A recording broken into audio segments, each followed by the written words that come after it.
Alright, welcome back. We are going to continue our lesson with solving, and we're going to solve radical equations for a variable. I have pre-loaded the table and the graph to save us some time here. Visual representation, simply put the right side of the equation into y1, put the left side of the equation into y2, or vice versa, it doesn't matter, and graph it, fill in your table. You'll see the intersection point of the two places, so that's one way to use technology to double check your answers while you're solving these problems. Please don't rely on this as a means of solving them because that won't happen on a test. Algebraically is where we need to focus. So we simply rewrite our equation. b minus 1 equals 3.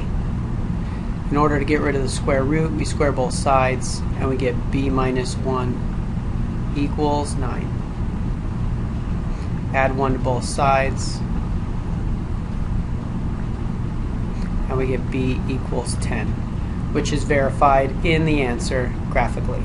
So if you're looking to check your work using graphing, you're checking your work based on extraneous solutions. In this case, it is a true solution and it is not extraneous. I will introduce another way of doing that shortly using Boolean algebra. That is, a true result is a 1 and a false result is a 0. Okay, again, preloaded the values, so I'm looking for the result to be 8. So let's see how we get that. 2 equals the square root of x plus 2. Squaring both sides gives me 4 equals x over 2. Multiplying both sides by 2 will help me remove that from the denominator, and 8 equals x, which is verified graphically in your steps. Okay, go through several of these problems together. Make sure that you understand what you're doing and how you're doing it. It's relatively simple, relatively straightforward. You just have to look carefully at what it is you're doing so that you don't make any mistakes. Please remember that your radical symbol must be isolated. Notice there are no other numbers outside the radical symbol on the left or the right side of the radical symbol. So my first step here is to square both sides. Negative 8 minus 2s equals 0. My next step, solving for the variable. Negative 2s equals 8. Divide by negative 2. S equals negative 4 is my solution. Check to see that it works by plugging it back in. Negative 2 and negative 4 is positive 8. 8 minus 8 is 0. The square root of 0 is 0.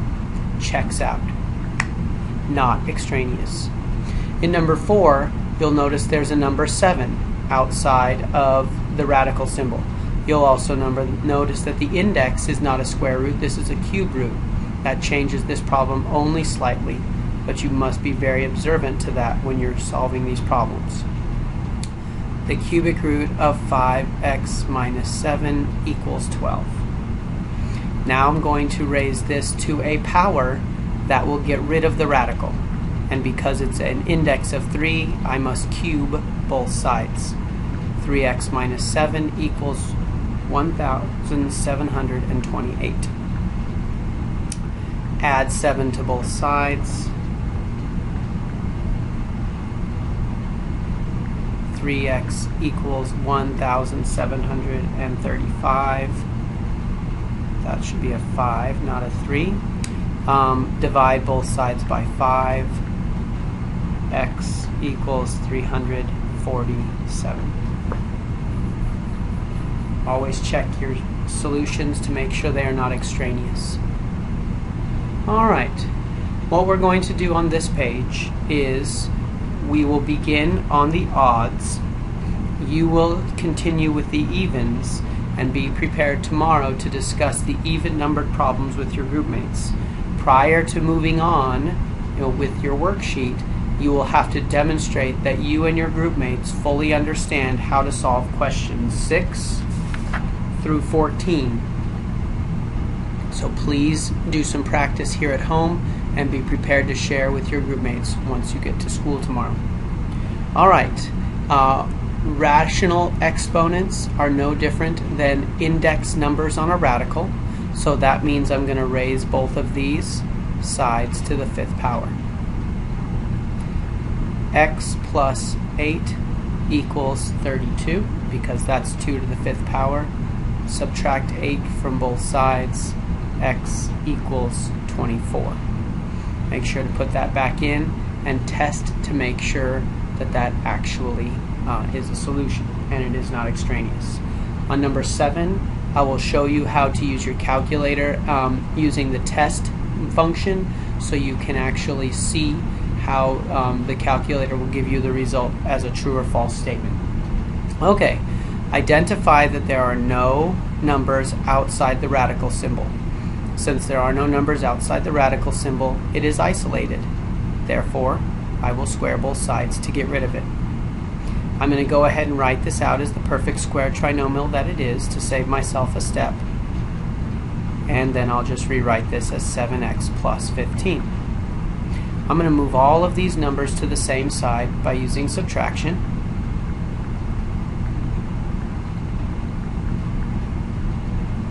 And I get x squared minus x minus 6 equals 0.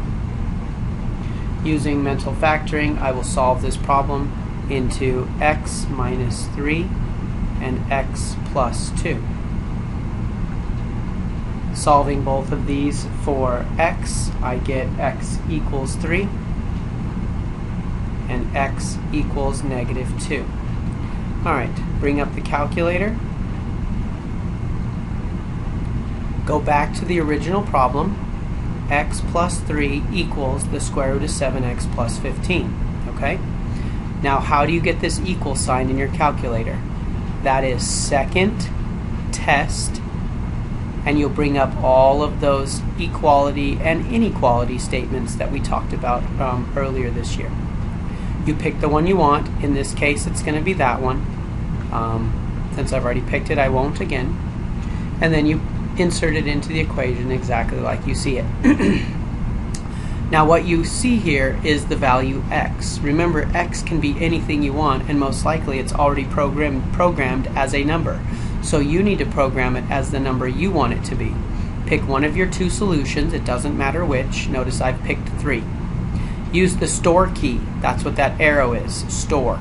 You're going to store the value of 3 in x. Now, when you hit enter, the calculator says that's been done. Now you go back to your previous entry and you test using the algebra. This is called Boolean algebra.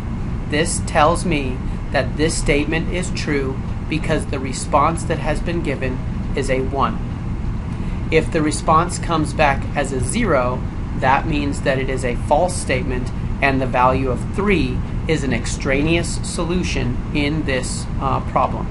So here's how it works. I've already got it programmed in, so I will go 2, negative 2, store x.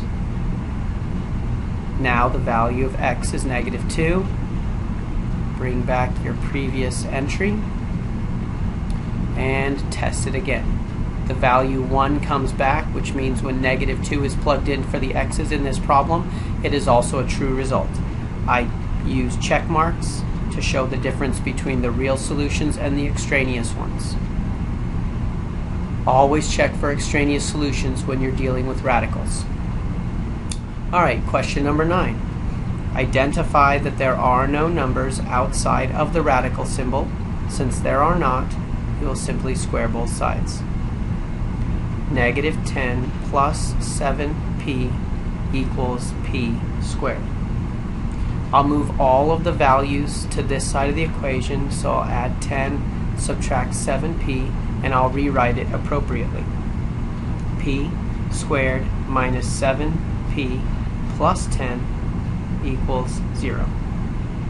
Use factoring to determine that p minus 5 and p minus 2 then get my solutions of 5 and 2. Remember to check for extraneous solutions using either graphing, plugging them back in, or the Boolean algebra method that I just showed you from question number 7.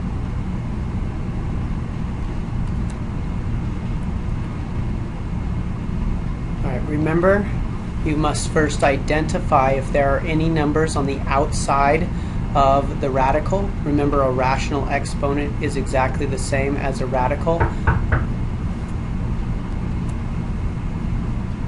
So I'm going to subtract the 5 to both sides.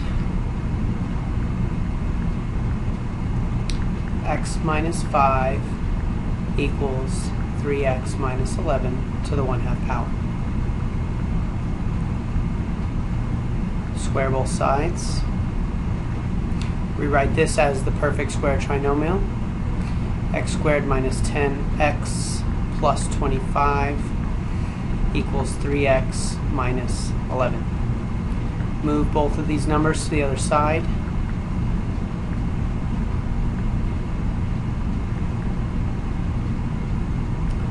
X squared minus 13x plus 36. Use factoring. X minus 9, x minus 4, and then I get x equals 9 and x equals 4 as my solutions. Make sure that you plug them back in, because this is your first time that you get an extraneous solution. 9 works, 4 does not. The solution to this problem is only 9, not 9 and 4. Alright, the last problem that we're going to work on today is question number 13. Square both sides of your equation. 20 minus r equals r squared. Subtract all your numbers to the other side, or take the opposite, and rewrite r squared plus r minus 20, and that's going to be r minus 4 and r plus 5. Your solutions here are r equals negative 5 and r equals 4.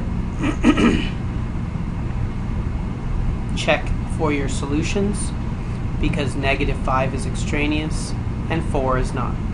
The solution to question number 13 is 4, not 4 and negative 5. Please take some time now to work on the other side of your notes page.